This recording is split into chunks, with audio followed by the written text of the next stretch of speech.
never give up. I never give up. I never give up. Turn around. Hi guys, welcome back to My Steps to Sobriety, my show on YouTube and as a podcast with me, your host, Stefan Neff. Today is another fantastic day for an interview because I have got a very like-minded new friend out there, Brendon Watt. We just talked for brief moments and we realized we've got exactly the same topic that makes us hot and bothered under the collar. And that is a negative way of putting it. We should be positive here because we will talk about the power of choice, the power of intentional living, of making every moment count. And that is the biggest gift of sobriety, the biggest gift of post-traumatic growth.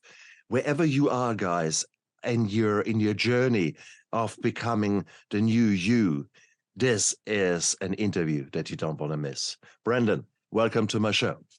Hello, my friend. Thank you. It's wonderful to be here. Oh, no, it's a pleasure. It's a pleasure because we have got all the same amount of seconds in a day. Yet some of us, guilty as charged, are sometimes so flat out and you're just more responsive and reactive. And, you know, you're the hamster on your wheel. Yeah. And it's just, and we forget that we have got choices.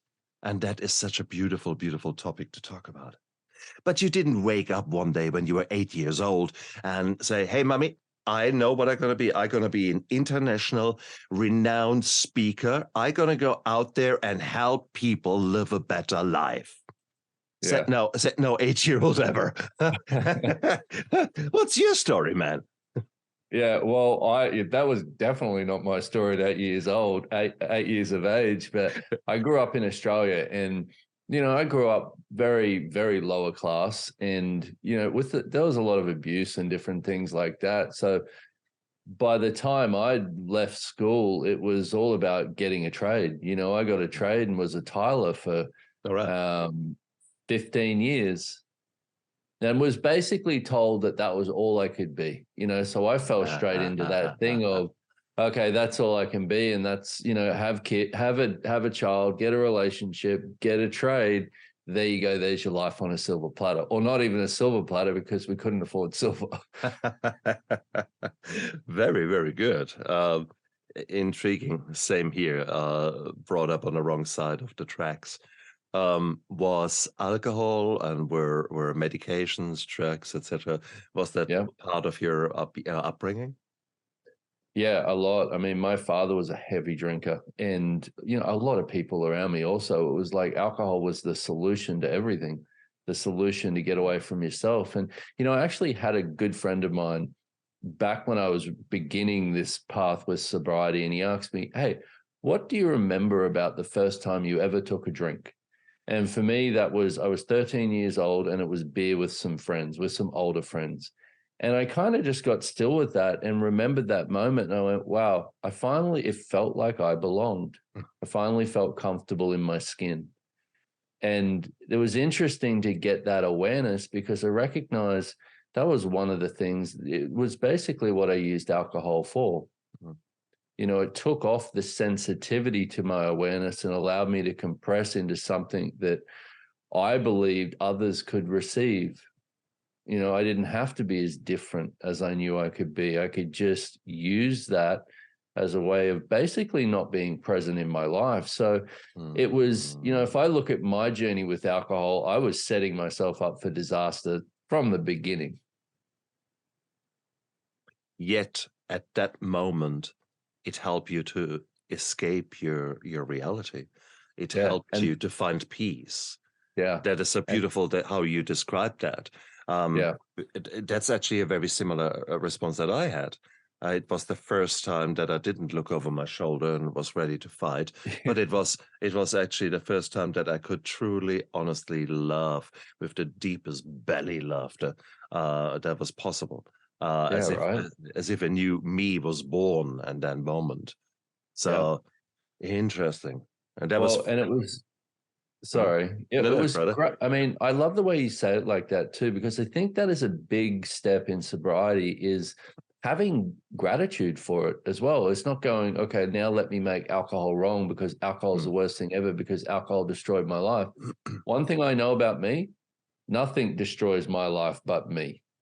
It wasn't the alcohol, Touche. it was me. Yep. So it's like, Yep. so I'm grateful. I had so many good times. And it really did in moments that I felt that I couldn't go on. Alcohol was there to create whatever it created. So it was, I like that point of view of having gratitude for it also. And it's hard because at the same token, if you look at how relapse actually occurs, it starts many, many months before you actually have your drink or shoot up or whatever it is.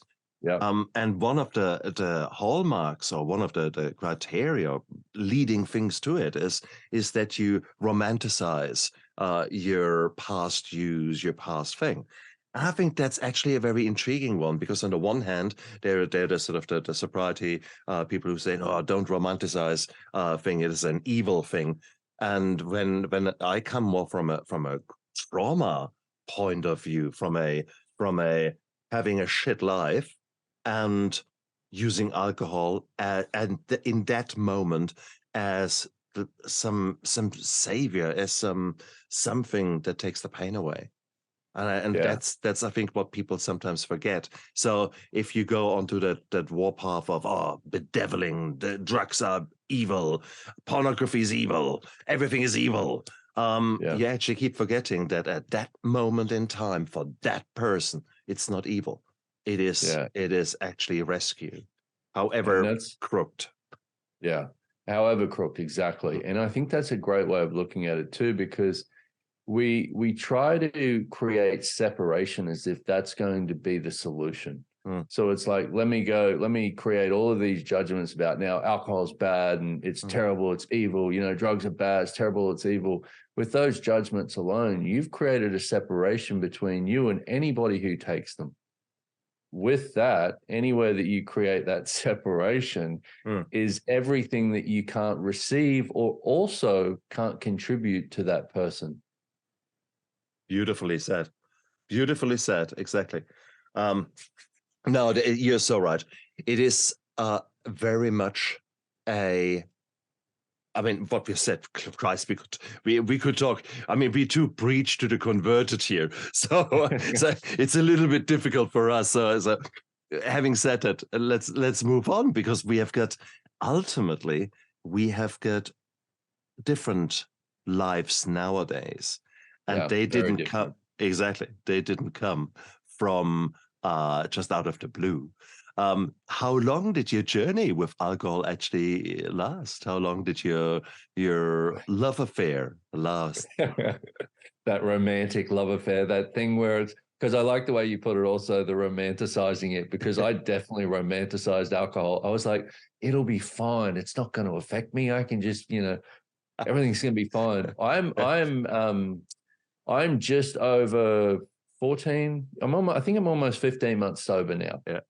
So basically it was 3 years ago when I started realizing I have a problem, and I realized I couldn't stop and I didn't want to get help. I didn't want to look at it, all the usual things that come along with alcoholism, which one of the big ones is denial, lying to yourself about it.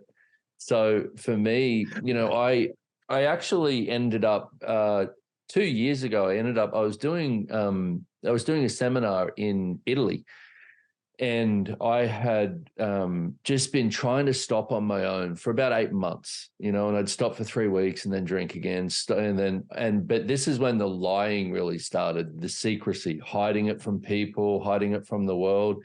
I ended up in a rehab in Italy for 2 weeks and did this rehab and was basically just like, yeah, I'll do what you tell me to do so I can get out of here and get back to my life.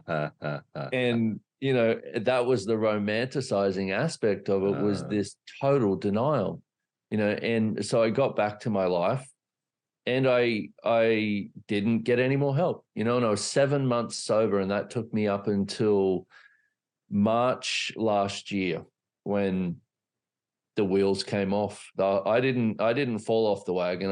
I crashed the wagon off the cliff and with me on it.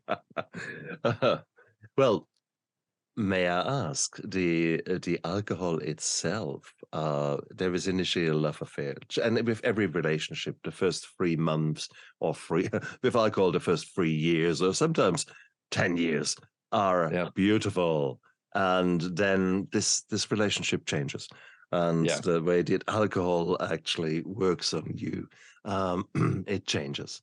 Down the line, I was more trying to numb myself and escaping into a world of fun and joy as it was initially.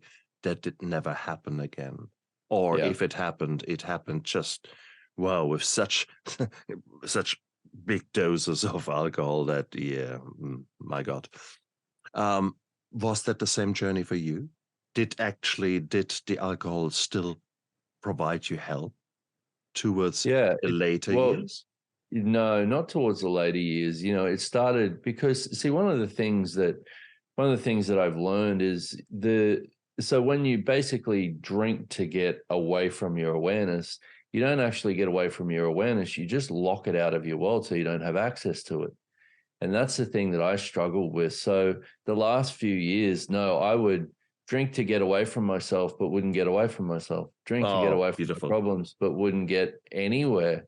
So no, it wasn't helping. But the thing that really helped me in my recovery, one of the big things was recognizing that with alcoholism, my body has an allergy to it.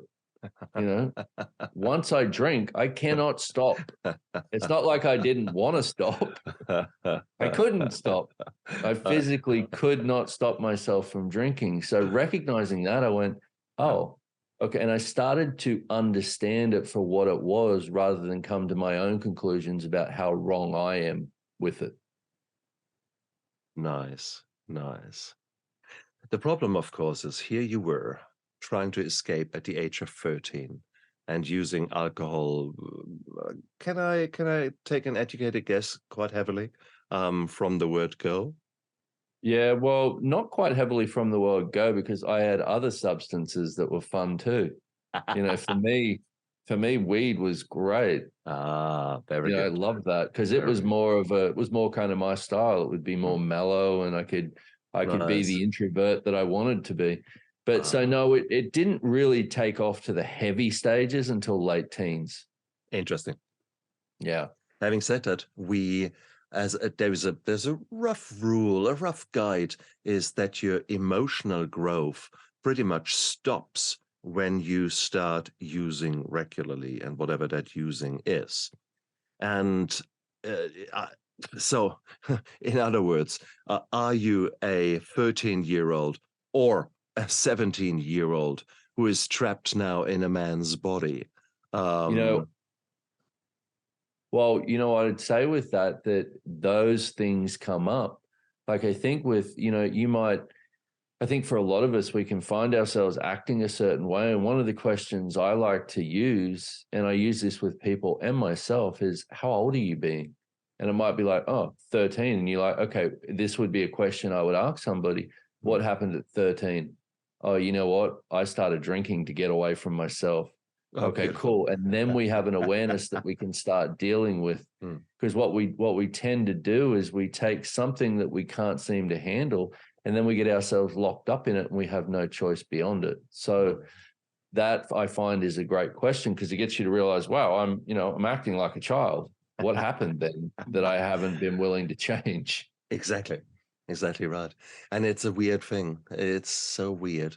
And for me, it must be the early 20s, really, when that occurred, because in my dreams, I often find myself in that stage.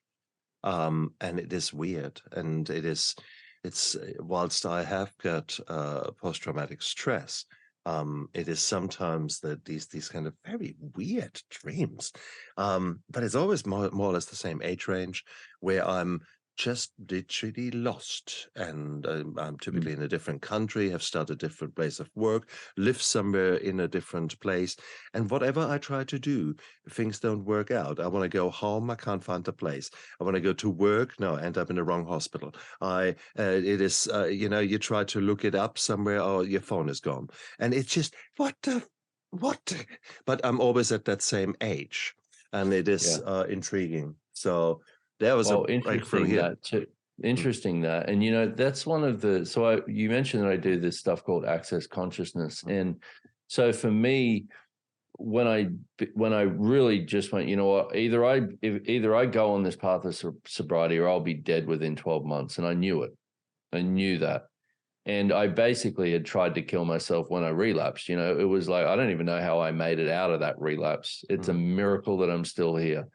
And so what I did was I used AA. I needed those steps, and I needed the structure, and I also needed the accountability to get sober. But then after that, what I actually required was to create my life. Nice. One of the things that I've avoided my whole life is creating my life. Like we talked about, creating that which lights you up, blows your hair back, floats your boat, all of those things. And it's just that thing that you truly came here to be on this planet. And so for me, that is my biggest step to sobriety, and maintaining it is evolving.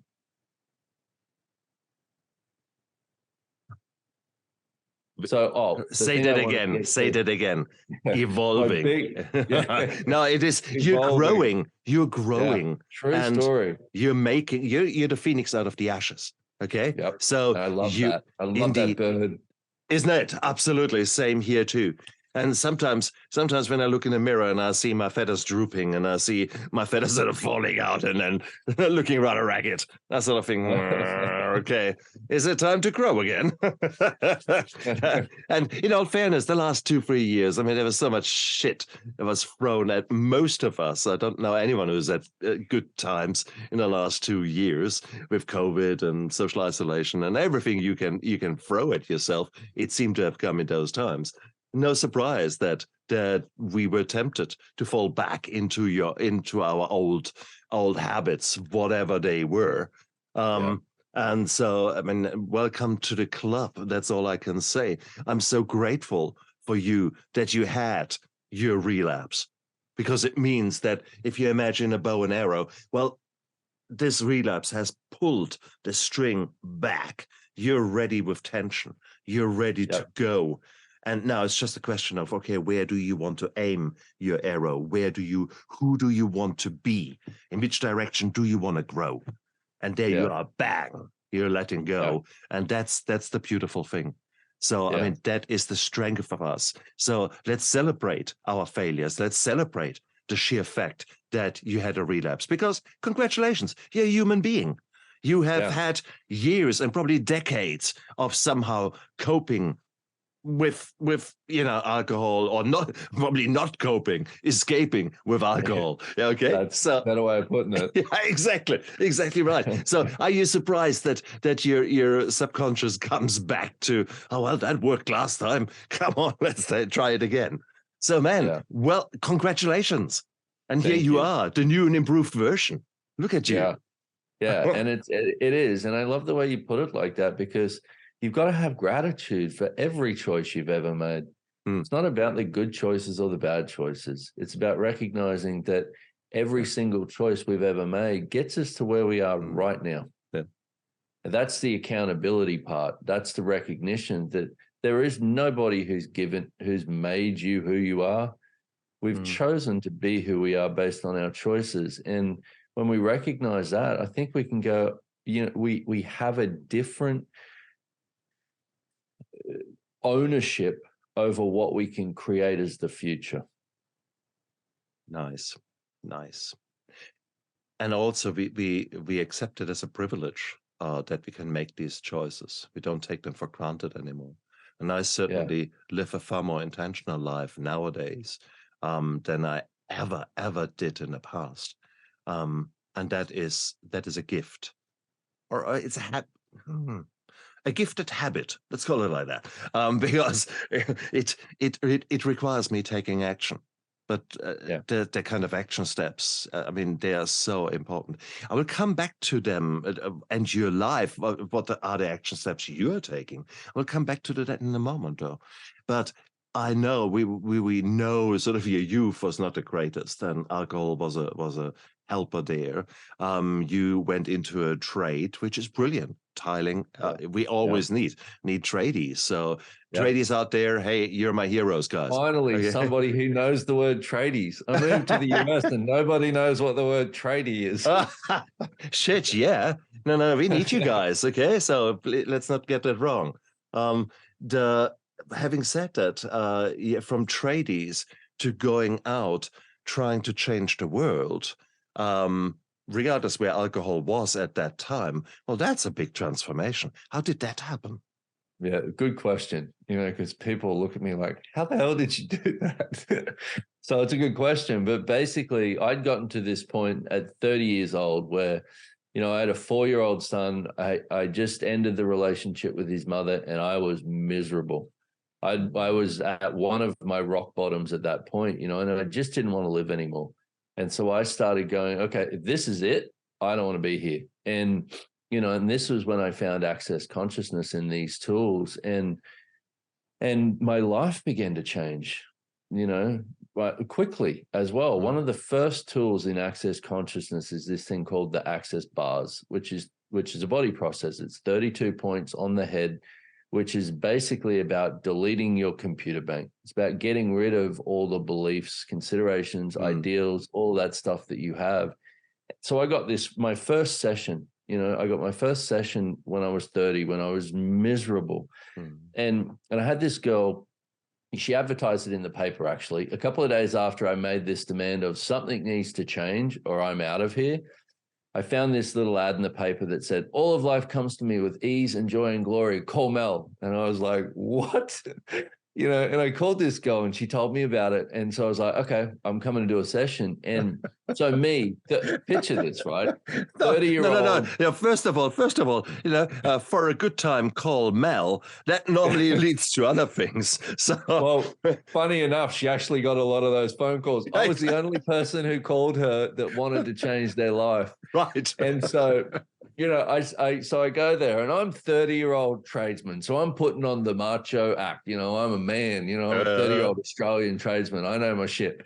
And so I get there and, and she's like, can I ask you some questions as well? As soon as she put her hands on my head and started asking me questions, I sobbed. Oh. And I cried. I did not stop for an hour and a half of this session.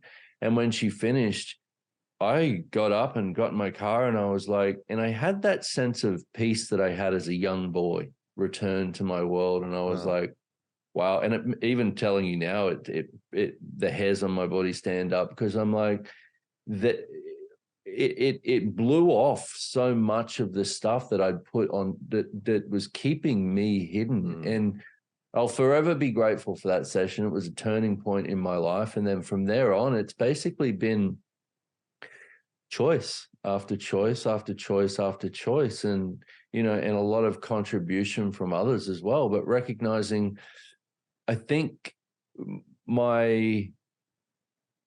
for me, what I could offer for other people is the more you can not come to a conclusion about how that looks, because that would make no sense. You couldn't go, how do you become a tradesman to a speaker? You'd be like, I have no idea. Yeah, exactly.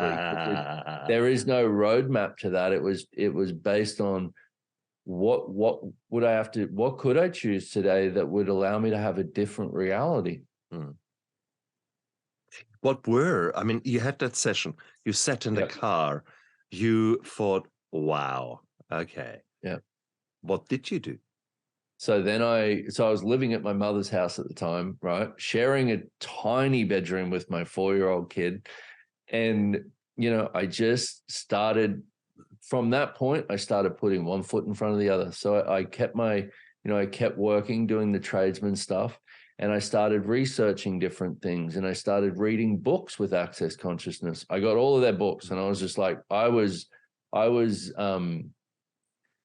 just breathing this stuff in, just soaking it up. And, and then I started doing some seminars, and then within a few years, I started working with these guys, helping them with their schedule. I was like, can I help with this? Can I do this? Can I help you guys? And then I started, and then that started showing up. And then, probably 6-7 years into it, I started actually going, oh, what if because for me, even at that point, if you would have said you could go out and talk to thousands of people and, and create change, I'd have been like, no, that's for you weirdos. You go and do that shit. I'll be on the sideline and I'll just help you with it, But no, I just started. I mean, I remember the first class that I facilitated of Access Consciousness. It was me and one participant in my man cave in Australia. Great. Well, if you go back to church, where originally churches were founded, 2 or 3 people coming together, that was considered a church. It's the same with an AA meeting. If 2 like-minded people who want to stop drinking come together, that's an AA meeting. End of the story. Yep. So here you go. Don't put it down. Man caves in the world. Yes, unite. Go man caves. Go man caves. Oh, but wow. My man cave. Right. But you were still drinking. How was that? How was there an alter ego? Did that drinking fit with the messages that you were trying to live consciously and helping others? I would say the drinking, for me, the idea was that I could use it to support it in some way, so it was, I never at that point, I wasn't hiding it, and I also wasn't drinking the way that I was in the end. Oh, sure. Exactly. It hadn't really begun to get to that point. So it was really, that was in my 30s. It was about having a good time too. Exactly. And it is part and parcel of our culture. Let's not be silly about that. Okay, we live in so many circumstances where alcohol is just absolutely normal. It's expected by society, and therefore, sometimes it's so easy for let's say a younger generation to think, oh, all this alcohol. If you go back to the 70s, everyone was smoking like a chimney. Okay, this is mother, children, father, all cooped up in a small car, and you could barely see the windscreen because it was so fucked up. That was smoking. Nowadays, completely, you couldn't understand it, just because changes in society have happened. Drinking was the same thing then. Okay, so and also, I mean, you got to know who you are. And one of the things I got really good at with drinking was bullshitting myself. Oh yeah. It's like everybody, I'd be with a group of friends and they could have 2 drinks at lunch and then stop. If I had 2 drinks at lunch, all I would be thinking about the rest of the day is, when am I getting more drinks? But that was the story that I told as a 13-year-old kid. That was there then. I always had an abnormality with alcohol, but I couldn't, that wasn't something I was willing to see, because it became the thing that took me away from what I decided I could not bear. So, that makes it a little difficult to be honest with yourself when you've found the thing that supports you from your point of view. Very true. And that is one aspect of the alcohol. But I mean, later on, my life was eaten up by resentment, by anger about others. That was my driving force. I did 40 pages, step 4, 42 pages of step resentment. 4. Yeah, love it. Guys, if you, for the listeners and viewers, if you don't know step 4 is doing a brutal inventory, honest, transparent. You write lists after lists after lists, and one of them is a resentment list. So Joe did that. That's how it made me feel. Yeah. And then you keep going. And what I found interesting about that, though, was half of those 40 pages were resentments at myself. Interesting. Yeah. I didn't realize how much I hated myself. Ooh. and that's a tough pill to swallow when you get that sense, and you're like, so I find even in the last couple of days, I've had different conversations with friends and stuff and got to a little bit even more softness in my world. And, I found myself tearing up yesterday and just going, you know what, and apologizing to myself for different things. Because that's, at the end of the day, this is, what we do with alcoholism is it creates this insular world where you make it all about you. And then so coming out of it to a degree, you actually still have to make it all about you, but it's finding a way to make it about you and your recovery without excluding everyone and everything else around you. Very nice. And that's where, I love access consciousness. The definition that we have of consciousness is where everyone and everything is included and no one and nothing is judged. And I think that is the brutal thing, the judging, isn't it? And you put it so nicely yourself there. We are judging ourselves in such a negative way, in such a horrendous way. We would never talk to anyone else in the way we talk to ourselves, isn't it? And guilty as charged. The blame, the shame, the regret, the guilt, all of it, all of those things were, I mean, I remember, so for 4 months after this relapse, I had lost everything pretty much had lost everything with that relapse. And I was terrified, and full of every kind of darkness you could imagine. And that was when my sobriety was most certainly not handed to me.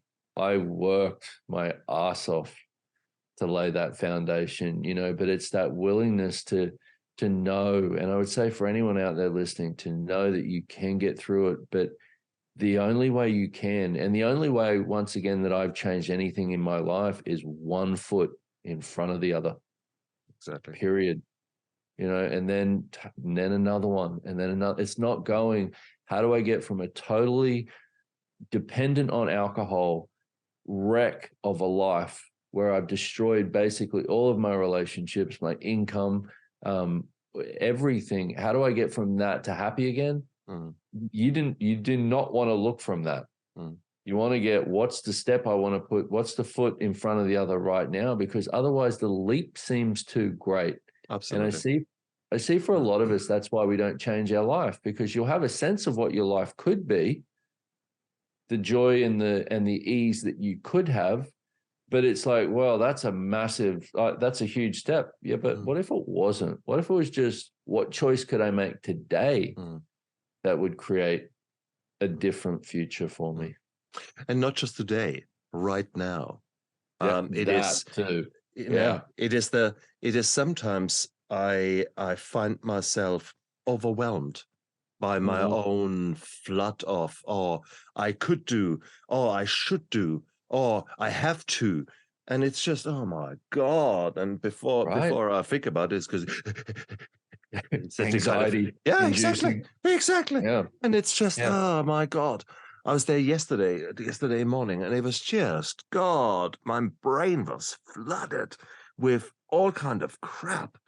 And it comes at the most opportune times. For example, when you're at work and you think, now, come on. So you focus yourself on work, but then you're guilty because the other things intruding in your work, they shouldn't, because I'm so strong nowadays. I'm holding a show, for crying out loud, I should be able to manage that. And you get to go, fuck off. You just end up in a like a dog chasing its tail. And you have to stop, you have to breathe, and you have to do one thing. So right now I'm sitting down and writing that prescription. Or then I actually stop for a moment and just reflect. Did I actually drink enough today? Did I actually eat something healthy?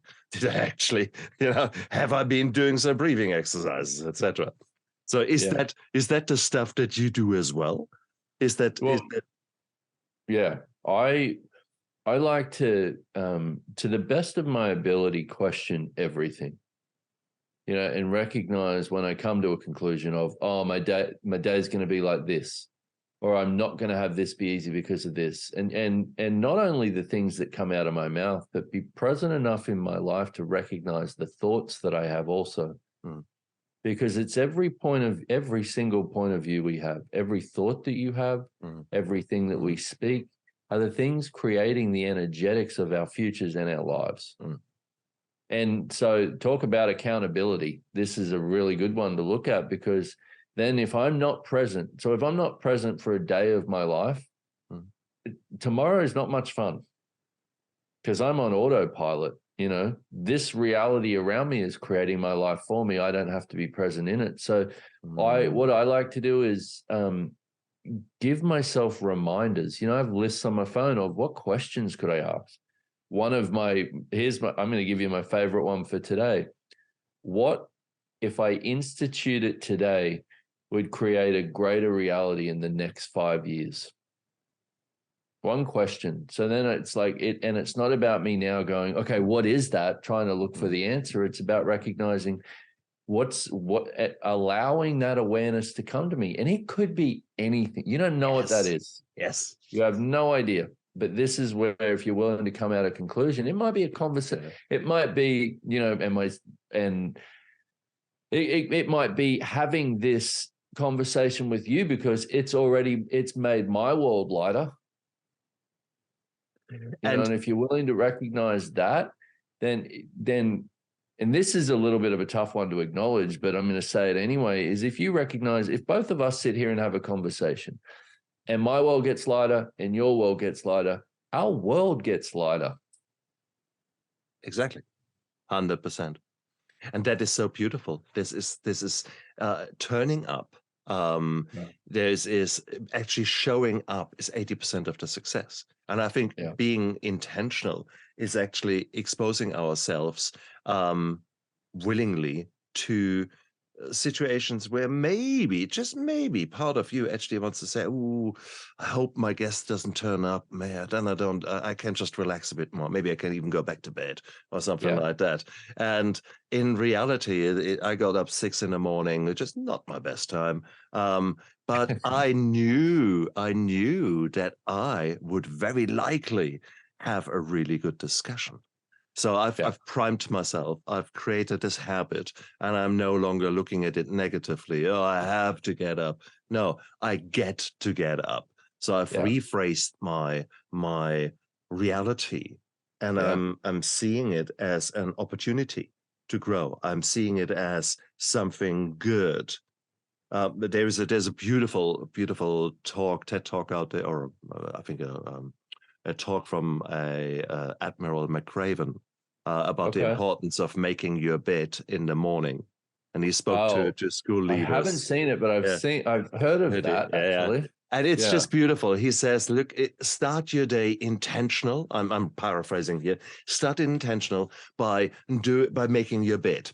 And with that, you have achieved already something. You have already taken some of the chores away of having to make your bed towards the evening. So when you come home tired, you just have to sneak in, etc. So he talks about the very practical steps that you can do. And these are tiny steps in the bigger scheme of things. But by you creating a habit of actually doing those steps on a regular basis, they become normal for you.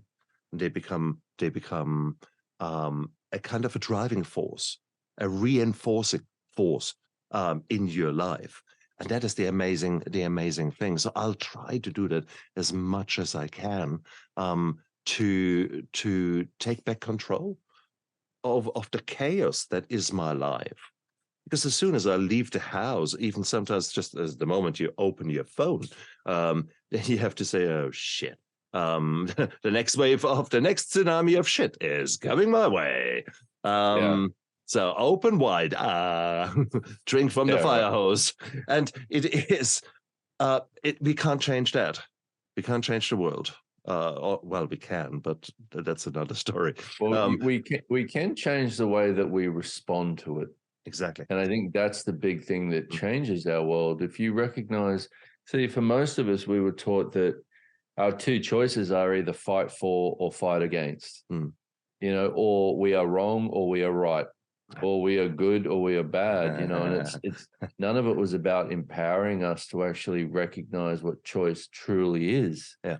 So, you know, one of the recognitions that I also like to acknowledge as well and talk to people about is we do know. The lie is that you don't know what's true for you. One of the tools that we have in Access is what's true for you will always make you lighter. Always. What's not true for you will always make you heavier or create that knot in your gut, you know, or that sense of knowing, you know. And I could use the example of how many of us have done something stupid in our lives and knew it wasn't going to turn out, but chose it anyway. I think we can all put our hands up and our toes up and everything that we have available up to that one, you know. But it's like, so it's recognizing that with that as an awareness, then what choices are you going to make to create the life that you desire? Oh. You know, and when something doesn't work out, right? When something doesn't show up the way you want it to, rather than go into a pile of shit, wrongness, go into the fight, go into the blame, once again, how am I going to respond to this? What if you went to the question of, what choice did I make that created this? And you went, oh shit, I knew this was, you know, acknowledge that and then go, how cool am I that I actually knew that? Now what else is possible? You're celebrating the failure, not a favor.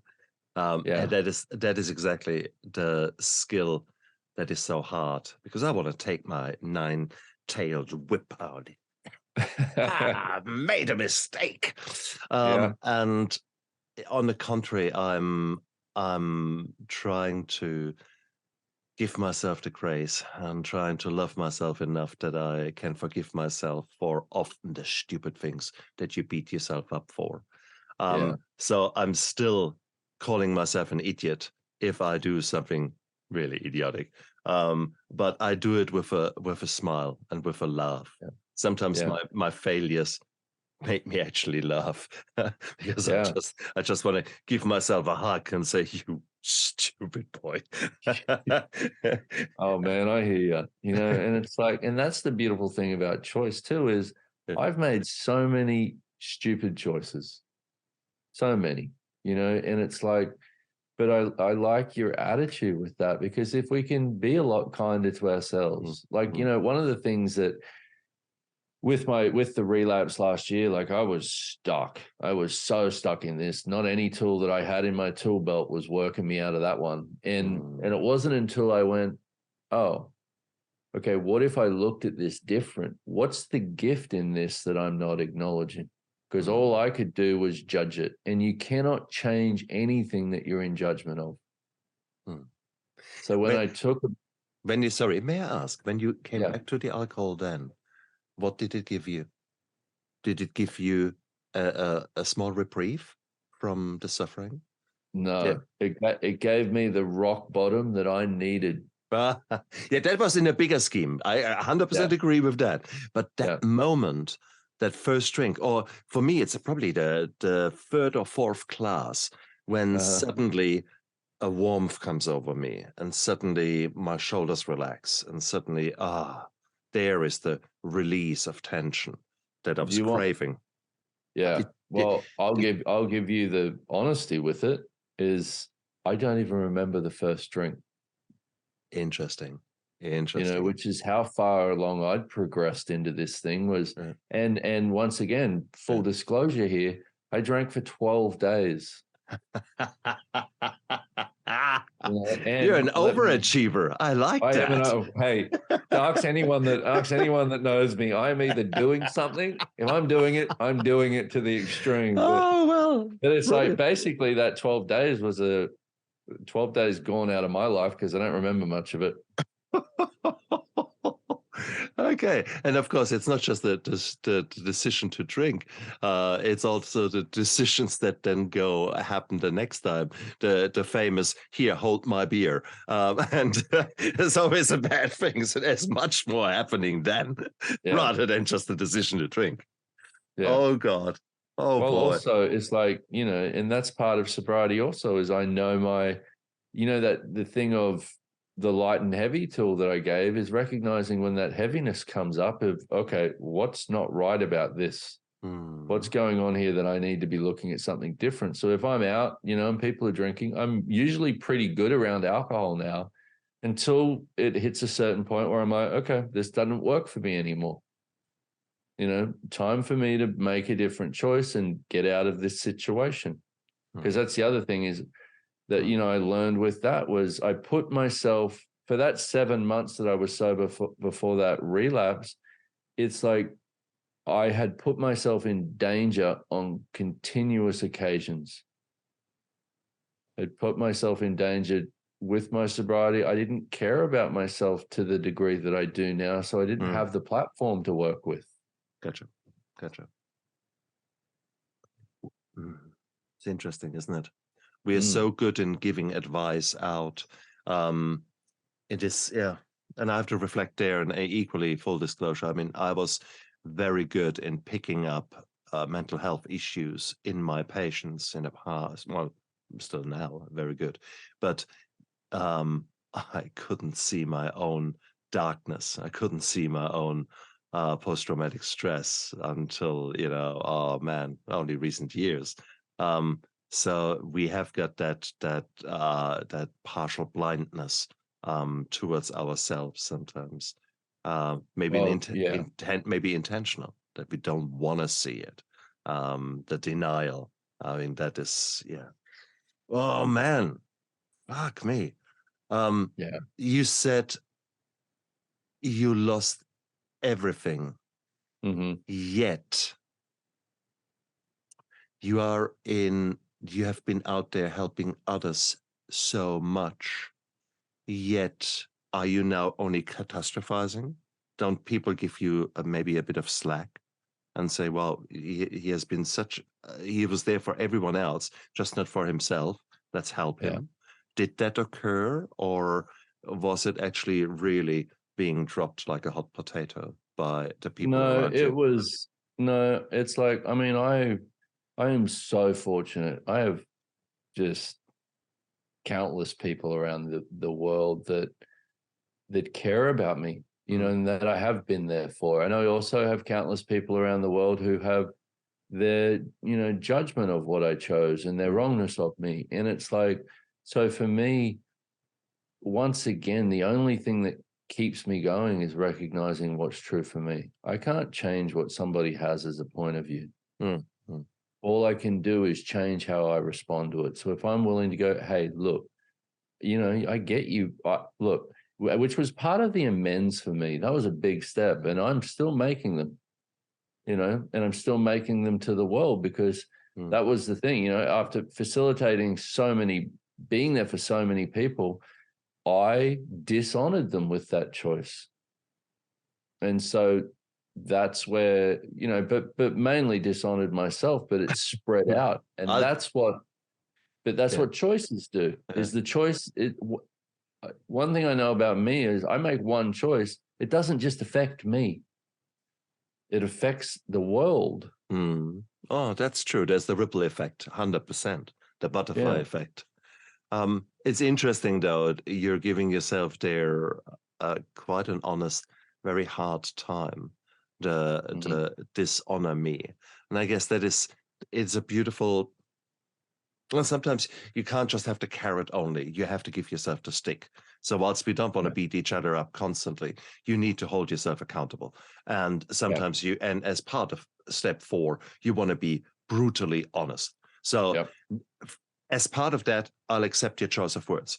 But at the same token, it is, I would advise those many other people out there who maybe looked down on you, on your fall from grace. I would tell them, I did fall from grace. No, I would tell them, be careful to throw stones in a glass house. Okay. That is, everyone is broken. Everyone is fucked up. Everyone has got their skeletons in the cupboard. So guys, just be a bit careful how you judge others, because otherwise you're going to be judged the same way, and it won't be pretty. I can assure you that. Well, I watched watched this TED talk that Brene Brown did on vulnerability. And she's got some good stuff, and she's done a lot of research. And I can't remember who the quote was from, but basically he talked about being seen and vulnerability as getting yourself out there into the world with no walls and barriers. And he said, if I'm out on the battlefield, bloodied and teared up and sweating, which basically for him meant exposing himself in totality, why would I take a point of view that from somebody who's not in that arena with me? Touche. So it's like, it's also the willingness to go, you know what, we all fuck up. There's no doubt about that. And but me, see, the thing for me is judgment doesn't combat judgment. So it's recognized that people have their judgments. What can I be? What allowance can I be with that? But also, I want to make one thing. I want to make one thing clear with my story with this also. In those early months of sobriety, I did have to beat the shit out of myself. I had to give myself some strong talks and look in the mirror and recognize, which was part of the making amends also, recognize I had made choices that were unkind, that mean, that were dishonoring, that were untrustworthy. And that's where I think this is where the courage comes into it. Yeah. Is if you are actually going to have a maintainable sobriety and one that allows you to have a life of thrival, you're going to have to get honest with yourself. Oh, 100%. Yeah. No, that is very, very true. But there's a distinction here between being honest with yourself and having a really cold, hard look at the actions that you have, or the choices you have made in the past, versus beating yourself up. So to be actually clear in your mind is one thing. To have the twins of guilt and shame riding you for the rest of your life, that is a big, big difference. Yeah, big difference. Yeah, I love it, what you're saying there. I love it, the honest, brutal, hard look. Well, and the brutal, hard look also has to be proactive. Yeah. See, because there's no use whipping yourself with chains and having these strong talks with yourself. If it's just about, well, let me judge myself because that's the appropriate thing and that's going to change this. Judgment creates nothing. It only destroys. So the proactive reality with it is recognize, you're going to have those hard talks with yourself, but they are to give you the awareness that you require to make different choices. Absolutely. And that is one argument that speaks for the 12-step approach. There are other approaches out there where people say, no, I'm not an alcoholic. I'm not an addict. But I want to create a better future, and that will help me. And there's not necessarily something wrong with that. It's just, I find for me, I needed to accept the fact that I was responsible for my choices, that I am an alcoholic. Brother. Yep. Exactly. So therefore, I disagree a bit with the approach of no, I'm not an alcoholic, and alcoholism is not a disease, and those kind of things. There are arguments that maybe work for others. They probably wouldn't have worked for me. This would have given me a way out, kind of a thing. And can I just say with that, I love that you brought this up, because the first step is, to me, the most valuable of them all.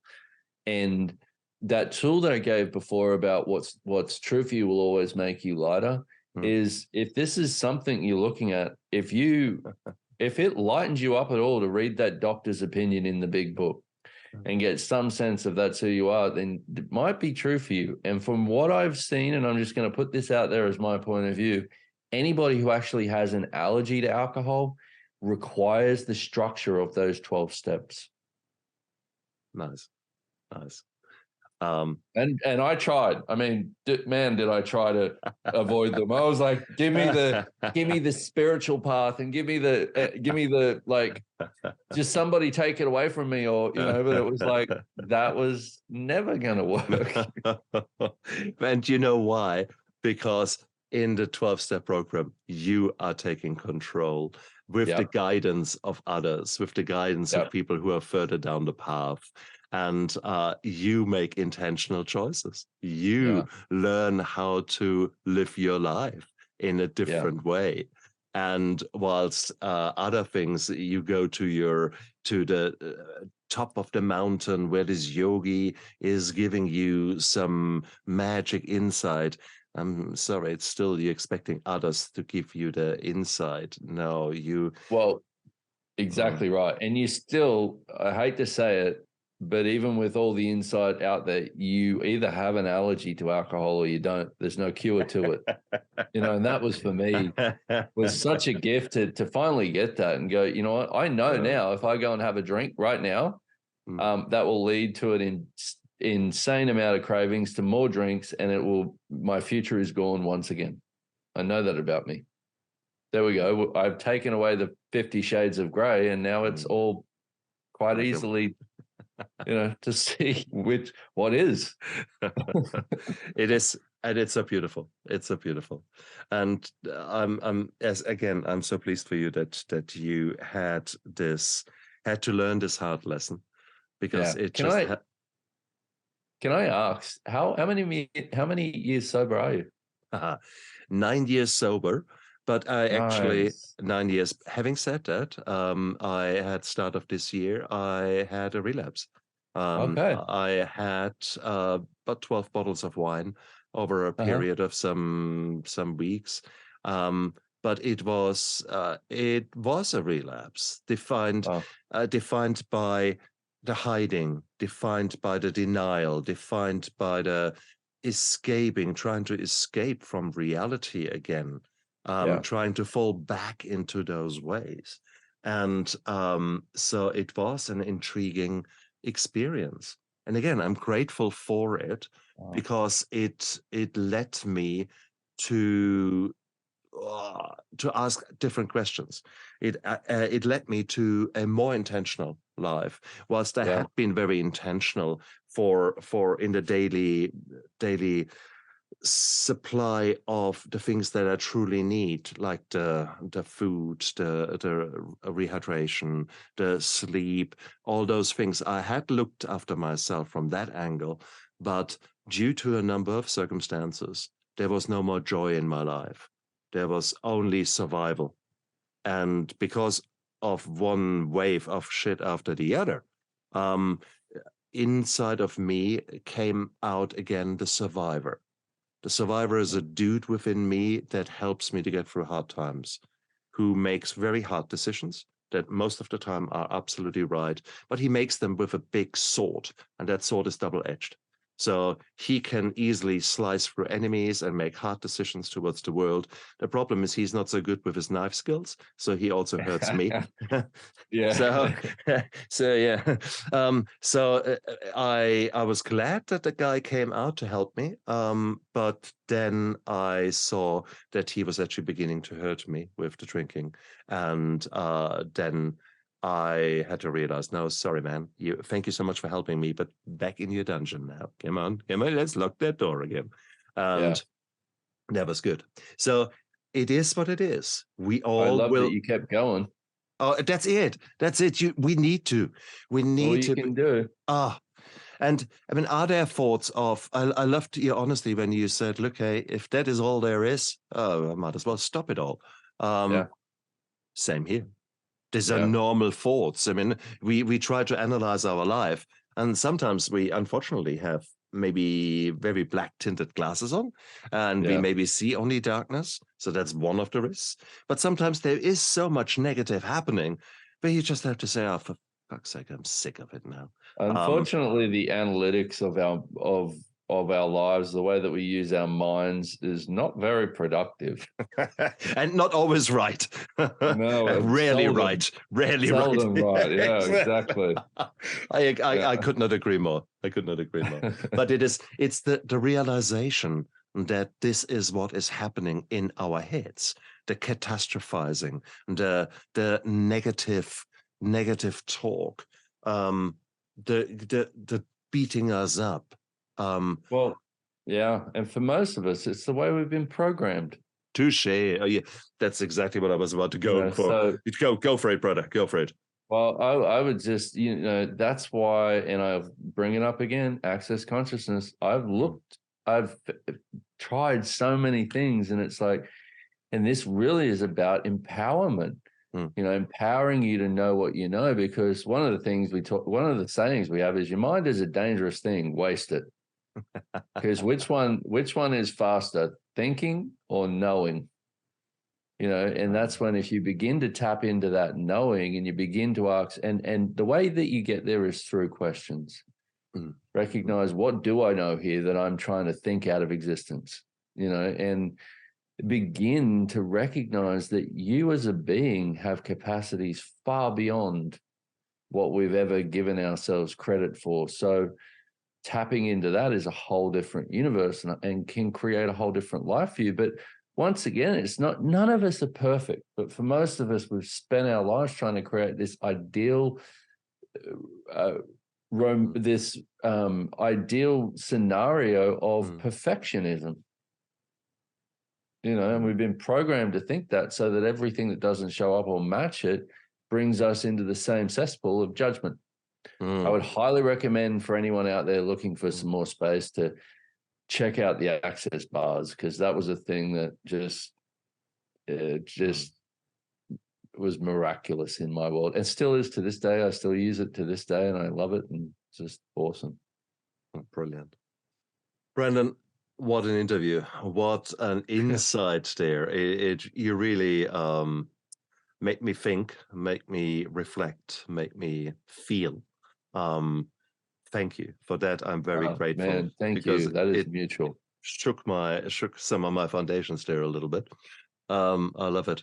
If people sort of gel with what you have been saying, where can they find out more about you?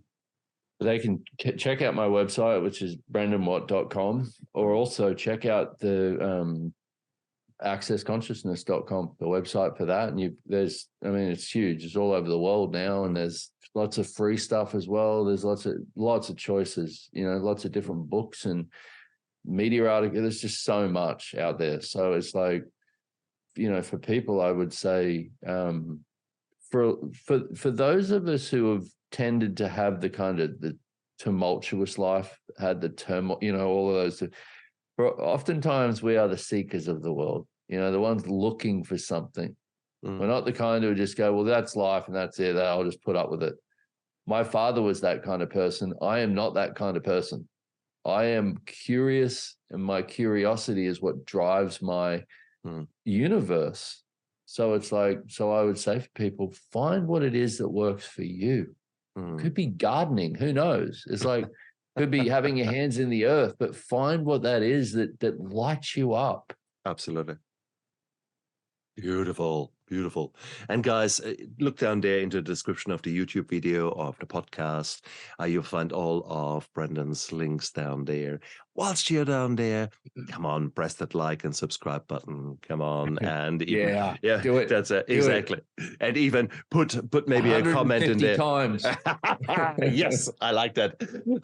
No, you're quite right. Go out there and take action, and you've just done that. I congratulate you, all of you who have listened to this video. You've just taken action. Congratulations. So you've made a choice. You followed through. This is a win. So now how can you capitalize on that? What's the next step that you can take to get you towards the new you, who you want to be, who you probably deserve to be?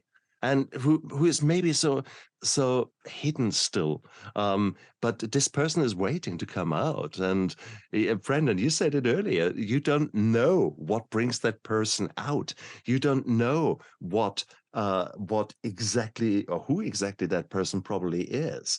But I encourage you to take one step at a time, one little exploration, maybe one new book, maybe read 10 pages today. If you don't regularly read books, read 15 pages today. Make that a little habit for the next 30 days. Make sure that you drink enough, that you drink water, that you do to actually look after your absolute basic needs as a human being. And that is already another win. Look at you. You're just a winner here, regardless how shitty your life might look like right now. You're taking control. You're taking action. You're a winner. And for that is the life that I subscribe to. And that is where Brendan and I are at. We just so happen to be a little bit further down the path. And from now and then, it's quite a steep path. Like a bit icy. And so both Brendan and me just slipped the big back down. But that only was, as I said, with the arrow, it just gave us more power and more pull on the string. And now we are ready to go even further, and probably further than we thought we would go, just because we are celebrating our failures. And that is a beautiful thing. So, guys, this is beautiful. Brendan, you're an amazing man. I can't wait to have you back, because no doubt the way you are changing, the way you're transforming in a year, 2 years time, you're going to be a very different man. You will have.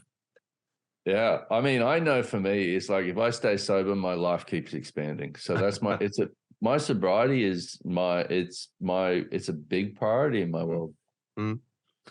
Wow. Brendan, you're a great man. That's all I can say. It was an honor to interview. Thank you. Thank you. And you guys out there, look after yourself and live with passion. Bye. Bye-bye. I never give up. I never give up. I never give up. Turn around.